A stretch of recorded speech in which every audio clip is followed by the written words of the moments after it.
First and foremost, views expressed here are completely my personal. They're my opinion and do not represent the views of the publication I work with or any other colleague I work or associate with. जब भी इस देश में कोई ऐसा law आता है जिसमें सब्सिडी की बात हो, मिनिमम सपोर्ट प्राइस की बात हो, टैक्सेस की बात हो, रेवेन्यू की बात हो, तो उस देश के आम आदमी और टैक्स पेयर को सबसे पहले अलर्ट होना चाहिए, क्योंकि घूम फिर के महानुभाव ये पैसा मेरी और आपकी जेब से ही निकाला जाता है, मिडिल क्लास और टैक्स पेयर की जेब से ही निकाला जाता है। हाल फिलहाल आपके बिल में एक नया एडिशन हुआ है, जो फार्म लॉज अभी नरेंद्र मोदी सरकार ने वापस लिए हैं।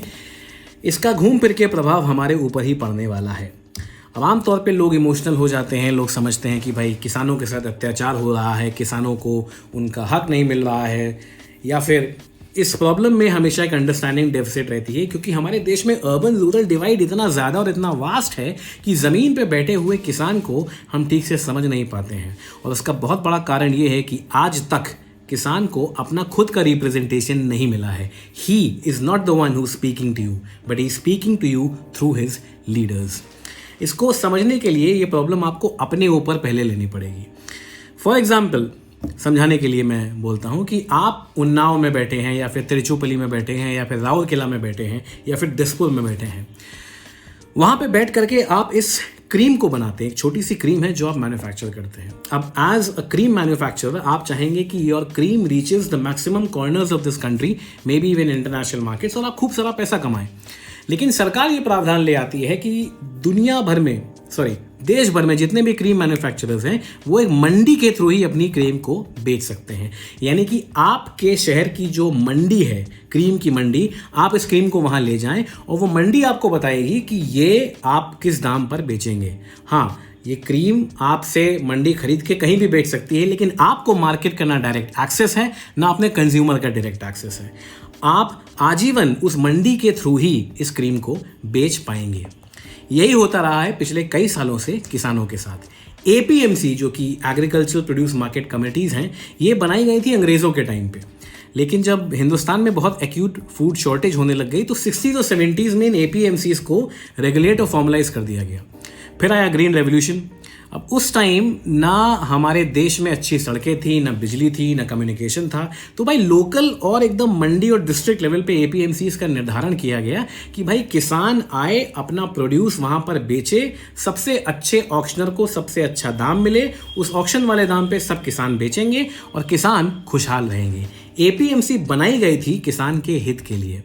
पर महानुभाव, एपीएमसी को बने हुए अभी कई साल हो चुके हैं और अभी 60 और 70 से लेकर के आज माहौल ये आ गया है कि किसान is the least represented community in APMC. आप किसी भी बड़ी एपीएमसी पे जाएंगे, वहाँ पे होलसेल ट्रेडर हैं जो किसानी का काम करते हैं टैक्स बचाने के लिए। वो लोग इस गवर्नमेंट स्पॉन्सर्ड कार्टेल बना के चलते हैं एपीएमसीज़ के थ्रू, और वो सारे लॉस तय करते हैं कि आपको मार्केट एक्सेस नहीं मिलेगा, आपको वही दाम मिलेगा जो मंडी कहेगी, और किसान का रिप्रेजेंटेशन वहाँ पे मिनिमल होता है। मैं क्रीम के एग्जाम्पल पे वापस आता हूँ। अगर आपको आज तक मार्केट इकोनॉमिक्स में काम करने को नहीं मिला है, आपको आज तक फ्री मार्केट स्पेस में काम करने को नहीं मिला है, तो आप कैसे समझेंगे कि नेगोशिएशन कैसे होता है, कॉर्पोरेट से कैसे डील किया जाता है, आपको अपने अंदर क्या टेक्नोलॉजिकल और इमोशनल चेंजेस लाने होते हैं। सच्चाई यह है कि इस देश के किसान को आज तक मॉडर्न मार्केट एक्सेस मिला ही नहीं है, क्योंकि एपीएमसीज और बीच के जो बिचौलिए ट्रेडर होते हैं उन लोगों ने उनका दाम और एक्सपोजर रोक करके रखा हुआ है। एक और गौर फरमाने वाली बात है कि कंज्यूमर स्पेंडिंग का मात्र 10% या फिर उससे कम ही लास्ट माइल किसान तक पहुंचता है। यानी कि अगर आप टमाटर खरीदने जाते हैं मार्केट से 50 रुपए किलो में, तो 5 रुपए या फिर उससे कम ही आज तक किसान को मिलता आया है। बीच का जो प्रॉफिट है वो सब होलसेलर कम्युनिटी या फिर ट्रेडर कम्युनिटी खा जाती है। जो नए लॉज आए थे हमारे फार्म लॉज, उसमें से सबसे ऊपर कॉन्ट्रैक्ट फार्मिंग और दूसरा एपीएमसी के बाहर जाकर के बेचने की आज़ादी, ये आपको सबसे ज़्यादा एम्पावर करने वाले लॉज आए थे। एग्रीकल्चरल रिफॉर्मेटिव लॉज थे।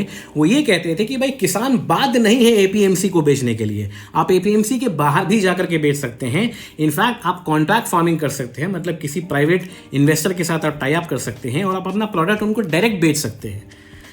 इस पे कई सारी एपीएमसी मंडीज जो कि सेंट्रलाइज थी पंजाब, वेस्टर्न यूपी और हरियाणा में, आपने देखा होगा इस पूरे फार्म प्रोटेस्ट में तमिलनाडु, असम, केरला, राजस्थान, महाराष्ट्र, यहाँ के किसान नहीं आए हैं। ये इन 3 राज्यों के ही किसान हैं जहाँ पे आने वाले कुछ दिनों में चुनाव है, और माना जा रहा है कि सरकार ने चुनाव के प्रेशर में आकर के इन फार्म लॉस को वापस लिया था। तो यहाँ की जो होलसेलर और ट्रेडर कम्युनिटी है, जिनको हम अड़ातिया बुलाते हैं, आड़तिया होलसेल मंडियों में जो मंडी टैक्स भी वसूलते हैं किसानों से, उनको सबसे ज़्यादा नुकसान है इस इन फार्म लॉस के आ जाने पर। Last but not the least हम एमएसपी की बात करते हैं। देवियों और सज्जनों, एमएसपी होता है मिनिमम सपोर्ट प्राइस। एमएसपी का जो लॉ लाया गया था वो तब लाया गया था जब देश में एक्यूट शॉर्टेज थी खाने की। अब उस टाइम पे ये हुआ कि भाई सरकार मैक्सिमम अमाउंट प्रोक्योर करेगी किसानों से और उनको मिनिमम सपोर्ट प्राइस देगी ताकि किसानों को गलत प्राइस ना मिले। अभी जो किसान यूनियन है वो ये अनुरोध कर रहे हैं सरकार से, और मैं बताऊं किसान यूनियन और किसान नेता है, किसान नहीं है। किसान को तो ये भी नहीं पता है कि फार्म लॉज है क्या और ये एग्जिस्टिंग पॉलिसीज कैसे काम करती हैं।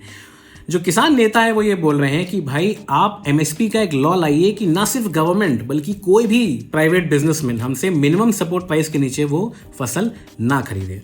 अगर एमएसपी का लॉ आ जाता है तो अगेन उससे 2 नुकसान होते हैं और 2 लोगों को खासकर नुकसान होते हैं। सबसे पहला टैक्स पेयर और मिडिल क्लास, दूसरा किसान। टैक्स पेयर और मिडिल क्लास को कैसे नुकसान होता है, मैं आपके सामने एक डेटा फेंकता हूं। पिछले साल तक कॉस्ट ऑफ एमएसपी हमारे देश में 23 क्रॉप्स के ऊपर एमएसपी दिया जाता है, मिनिमम सपोर्ट प्राइस, लेकिन इसमें से अधिकांश हिस्सा जाता है गेहूं और चावल के ऊपर, जो कि सबसे ज़्यादा मात्रा में सरकार प्रोक्योर करती है। पिछले साल तक एमएसपी का जो खर्चा सरकार के ऊपर बैठा था वो था 11 लाख करोड़ रुपए। अब इन्फ्लेशन के रेट के हिसाब से एमएसपी भी हर साल बढ़ता है, प्रोक्योरमेंट भी हर साल बढ़ता है। लगभग ये अमाउंट माना जाता है 1 लाख करोड़ रुपए पर ईयर। तो यानी अगले साल ये अमाउंट हो जाएगा 12 लाख करोड़ रुपए पर ईयर। अब ये 12 लाख करोड़ रुपए कहाँ से आएगा? ये सरकार और स्टेट गवर्नमेंट ऑन पेपर कहती है हम देते हैं, बट वसूला ये हमसे जाता है, हमारे टैक्सेस के माध्यम से वसूला जाता है। अगर सरकार के पास उतना रेवेन्यू नहीं है, जो कि आमतौर पे नहीं आता है, कोविड के बाद रेवेन्यू और कम हो गया है, तो सरकार लोन लेती है बैंक से, मार्केट से। अब उससे होता यह है कि जब सरकार बहुत ज़्यादा मात्रा में लोन उठा लेती है तो इन्फ्लेशन बढ़ जाता है, फिस्कल डेफिसिट बढ़ जाता है। फिस्कल डेफिसिट के बढ़ने से ये होता है कि हमको और आपको होम लोन महंगा मिलता है, एजुकेशन लोन महंगा मिलता है, ऑटो लोन महंगा मिलता है। तो मिडिल क्लास के लिए 2 धारी तलवार है, यानी कि एमएसपी का जो फंड है वो भी हम ही उसको कंट्रीब्यूट करेंगे, हम ही वो एमएसपी का बिल भरेंगे, और हमारे लिए ही education loan, home loan, auto loan ये सब महंगा हो जाने वाला है आगे आने वाले समय में। एमएसपी का एक और साइड इफेक्ट होता है। एमएसपी जो किसान नेता होते हैं वो एमएसपी लेने के चक्कर में, और ये आमतौर पे विभिन्न खासकर सेंट्रल इंडिया में पंजाब, वेस्टर्न यूपी, हरियाणा की मैं बात कर रहा हूँ, यहाँ पे एमएसपी सबसे ज़्यादा मिलता है किसान नेताओं को। तो वो ये इंश्योर करते हैं कि भाई सिर्फ वही फसल उगाओ जहाँ पे एमएसपी मिल रहा है, बाकियों का क्या है, हम इंपोर्ट करेंगे, इंपोर्ट बिल देश का बढ़े, उससे हमको क्या, एमएसपी से हमारा तो पेट भर रहा है। हैविंग सेड दैट, अगर हम एक एमएसपी का लॉ ले आते हैं तो देवियों और सज्जनों, चावल और गेहूं के अलावा जो 22-23 और क्रॉप्स हैं, रागी और खारिफ सीजन में उगने वाले, हमको उनके लिए भी एमएसपी देना पड़ेगा, मिनिमम सपोर्ट प्राइस। अब जो सरकार प्रोक्योर करती है एमएसपी, उसका बिल तो मिडिल क्लास और टैक्स पेयर बढ़ता है। इसके अलावा जो उसका स्पिल ओवर होता है, कल को सोयाबीन, पोल्ट्री और डेयरी फार्मर बोलेंगे कि भाई मुझे भी एमएसपी चाहिए, क्योंकि भाई अब तो ये लॉ बन चुका है, constitutionally I am also a farmer, मैंने कोई गुनाह तो किया नहीं है, मैंने कोई अपराध तो किया नहीं है, मुझे भी एमएसपी चाहिए। भाई हर कोई अपनी सिक्योरिटी चाहेगा। तो एग्रीकल्चरल सेक्टर में अगर हमने हर क्रॉप की एमएसपी देनी शुरू कर दी तो 25 से 28 लाख करोड़ का बजट बैठेगा, और ये पैसा कौन देगा? सही जवाब, middle class and tax payers. अगर वो नहीं दे पाएंगे तो फिस्कल डेफिसिट बढ़ता है, इन्फ्लेशन बढ़ता है, क्योंकि कुछ क्रॉप्स की सेल बढ़ जाती है, कुछ क्रॉप्स का प्रोडक्शन बढ़ जाता है जहाँ पे एमएसपी है, और जिन क्रॉप्स में एमएसपी नहीं है उनका प्रोडक्शन घट जाता है। नेचुरल है, दिस इज सिंपल इकोनॉमिक्स। तो कल को इन्फ्लेशन, स्पेशली फूड इन्फ्लेशन बढ़ता है अगर हमने एमएसपी कुछ क्रॉप्स पे रखी, कुछ क्रॉप्स पे नहीं रखी। तो this will be a double edge sword, not only for the middle class but also for the government. Last but not the least, farm laws इस देश के लिए एक बहुत अच्छा मौका थे ये दिखाने के लिए that we are open to privatisation of this sector. ये सेक्टर जो आज तक पॉलिटिक्स और अनऑर्गेनाइज तरीके से चलाया जाता है, इसमें हम रिफॉर्म्स लाना चाहते थे, इसमें स्टार्टअप इन्वेस्टमेंट आ सकते थे, इसमें बहुत सारी एग्रीटेक स्टार्टअप्स आ सकती थी, टेक स्टार्टअप्स आ सकती थी, जो कि किसानों को अपने प्रोडक्शन को बढ़ाने के तरीके बता सकती थी और डायरेक्ट एक्सेस दे सकती थी कंज्यूमर का। हालांकि ये कहना भी एकदम सही है कि किसानों से ये नहीं कहा गया था कि आप एपीएमसी में बेच नहीं सकते हैं, आप एपीएमसी में भी बेच सकते हैं, लेकिन आपके पास आज़ादी है। क्रीम का उदाहरण याद है ना, अगर आपको आज़ादी हो कि आप अपनी क्रीम कहीं भी बेचें तो आप बेचना चाहेंगे, हर कोई प्रॉस्पर करना चाहता है। लेकिन फार्म लॉज रिपीलिशन के थ्रू हमने दिखा दिया है that we are not yet ready for agricultural reforms in this country. Politics has yet triumphed over economics.